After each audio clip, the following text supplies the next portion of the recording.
قبر میں فرشتوں کے سوالات۔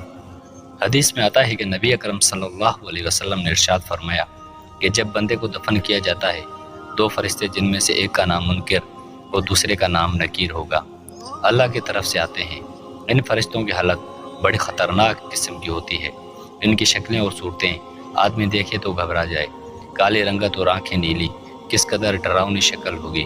آواز ان کی بڑی غرضدار ہوتی ہے۔ بسم ہاتھ اللہ ان کے الرحمن الرحیم۔ وہ ان کو شروع لے کر اللہ کے آتے نام ہیں سے اور آدمی جو سے بڑا سوال کرتے ہیں۔ مہربان وہ نہایت سوال رحم کیا کرنے ہوتا ہے؟ والا ہے۔ تیرا رب نیوز کون ورلڈ ہے؟ ٹی وی کے دوسرا محترم یہ عزیز ہوگا دوستو، تیرا دین کیا السلام ہے؟ علیکم۔ اور تیسرا سوال محترم ہوگا ناظرین، یہ آدمی آج کی کون اس ہے ویڈیو میں جو تم میں آپ کو بھیجا گیا ایسا تھا؟ قصہ ان سنیں کو گے پہچانتے ہو جسے یا سن نہیں؟ کر آپ مومن اس حیران کو ہو صحیح جائیں صحیح گے۔ جواب دے دے گا۔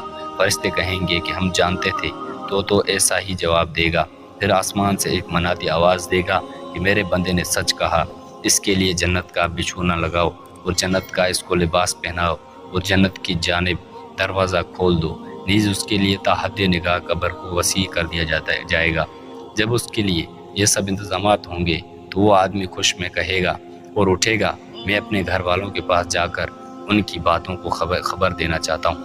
مگر فرشتے اس سے یہ کہیں گے کہ دلہے یا دلہن کی طرح سو جا، اب تجھے اللہ کے سوا کوئی نہیں جگائے گا۔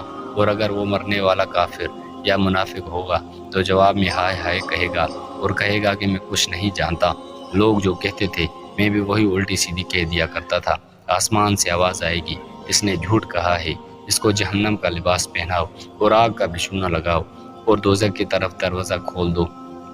نیز اس کے لیے قبر کو اس قدر تنگ کر دیا جائے گا کہ اس کی ایک جانب کی پسلیاں دوسری جانب کی پسلیوں میں گھس جائیں گی۔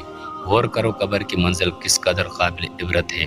اگر ایمان و عمل ہوگا تو اس کے لیے قبر جنت ہے، ورنہ قبر جہنم ہے۔ قبر میں کون ساتھ آئے گا؟ نہ باپ آئے گا، نہ بیٹا آئے گا۔ سارے لوگ قبر پر آ کر دفن کر کے چلے جائیں گے۔ دنیا میں بہت چاہنے والے تھے، بہت دوست تھے، لیکن وہاں اپنی دوستی کا اظہار کرتے ہوئے کوئی نہیں کہے گا کہ میرا دوست مر کے قبر میں جا رہا ہے، میں بھی اس کے ساتھ جا کر سو جاؤں گا۔ بیوی شوہر کے ساتھ نہیں جائے گی، شوہر بیوی کے ساتھ نہیں جائے گی۔ ماں بہت محبت کرتی تھی، لیکن مرنے کے بعد بچے کو ہاتھ بھی نہیں لگاتی، ڈر کے بھاگ جاتی ہے۔ اس طرح ماں باپ تک دور ہو جاتے ہیں، کوئی قبر میں ساتھ نہیں آتا۔ جیسے ایئرپورٹ پر بھی ہوتا ہے کہ پہچاننے والے آتے ہیں تو بس وہیں سے رخصت ہو جاتے ہیں۔ اندر کون جائے گا؟ کوئی نہیں، سب باہر سے رخصت ہوتے جائیں گے۔ اب اکیلے ہی چلے جانا ہے۔ اندر جو بھی حالات پیش آ جائیں اس کو سنبھالنا ہے۔ اور رخصت ہونے والا بزبان حال یہ شعر پڑتا ہے، شکریہ ایک قبر تک پہنچانے والوں، اب اکیلے ہی چلے جائیں گے اس منزل سے ہم۔ اللہ اکبر، کیا عجیب شعر ہے۔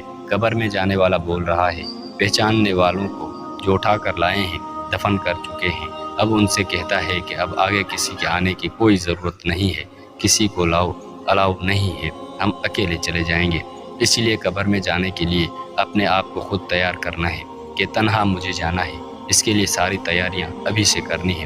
ایک حدیث یاد آ گئی کہ ایک دفعہ رسول اللہ صلی اللہ علیہ وسلم نے نماز کے لیے تشریف لائے تو بعض صحابہ کو دیکھا وہ ہنسی مذاق کر رہے ہیں، تو آپ صلی اللہ علیہ وسلم نے ان سے فرمایا کہ اگر تم کثرت کے ساتھ حازم الذات یعنی لذتوں کو ختم کرنے والی چیز کو، موت کو یاد کرو تو وہ تم کو اس حرکت سے باز رکھے گی۔ پھر فرمایا کہ قبر روزانہ یہ کہتی ہے کہ میں اجنبیت کا مکان ہوں، میں تنہائی کا مکان ہوں، میں مٹی کا مکان ہوں، میں کیڑوں کا مکان ہوں۔ ایک حدیث میں آتا ہے کہ ایک بار رسول اللہ صلی اللہ علیہ وسلم نے ایک جنازے میں شریک ہوئے، صحابہ رضی اللہ عنہ بھی آپ صلی اللہ علیہ وسلم کے ساتھ تھے۔ آپ قبر کے پاس بیٹھ گئے اور فرمایا کہ قبر روزانہ چیخ چیخ کر کہتی ہے، اے ابن آدم، تو نے مجھے کیسے بھلا دیا؟ کیا تو نہیں جانتا میں تنہائی کا مکان ہوں، اجنبیت کا مکان ہوں، وحشت کا مکان ہوں، کیڑوں کا مکان ہوں، تنگی کا مکان ہوں۔ اس تنہائی اور وحشت و دہشت کے گھر میں اور کیڑوں مکوڑوں سانپوں بچھوؤں کے گھر میں ایک نہ ایک دن ہمیں جانا ہے۔ معلوم نہیں کہ ہمارے ساتھ کیا کیا پیش آئے گا۔